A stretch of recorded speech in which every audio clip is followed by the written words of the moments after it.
Welcome to this episode about transparency in business. Due to increased complexity in the business environment, more and more businesses fail. Most businesses are financed by entrepreneurs, friends, and families.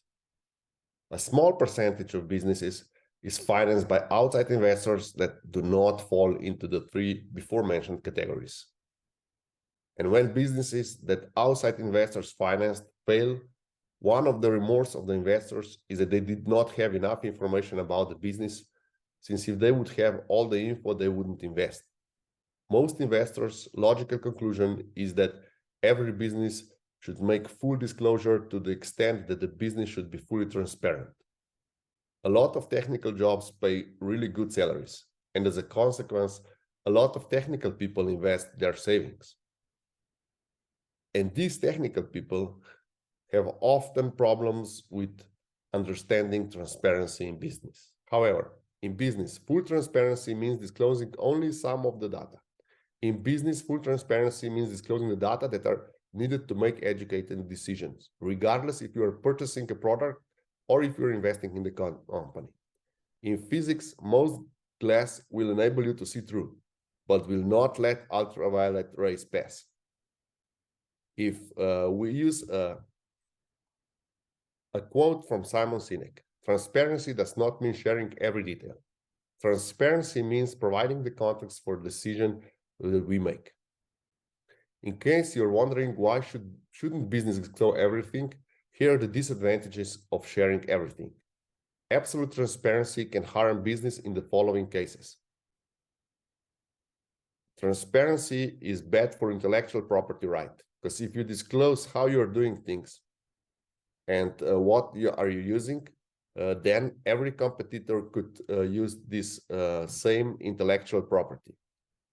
Transparency is also harmful for proprietary business practices. If you're doing things in a certain way and you get a competitive edge, if you would disclose how you are getting the competitive edge, competitors could use the same technique and follow the same procedures. If businesses would be forced to disclose all the clients, the competitors could easily target them. And if you disclose a lot of information about the business, competitors are able to compare to your business and find a way to improve or even one-up your business. One of the important elements of business is identifying opportunities and taking advantage of them. And these opportunities come from the uneven distribution of information. Financial disclosures are the best source of info for criminals, so they know whom to target. For example, if it is disclosed that the CEO of a certain company made 10 million last year, the criminals know that there is something to steal, or they can push him or her to transfer the money to their account. Ownership disclosures is also very problematic. If you know that someone owns 10% of $1 billion company, you know that he has 100 million of assets. I'm in favor of public companies being forced to disclose some data.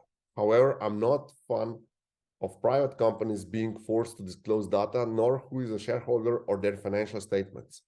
Public disclosures in private companies are a bit of oxymoron. Private companies are private not just due to not trading shares on the public market, but also due to not disclosing information about the business. So next time, when you hear about transparency in business, you will know that transparency in business is different than transparency in physics.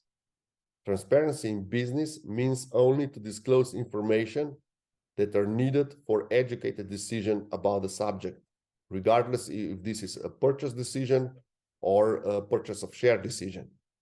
So you know that full transparency of business is bad for business and bad for society.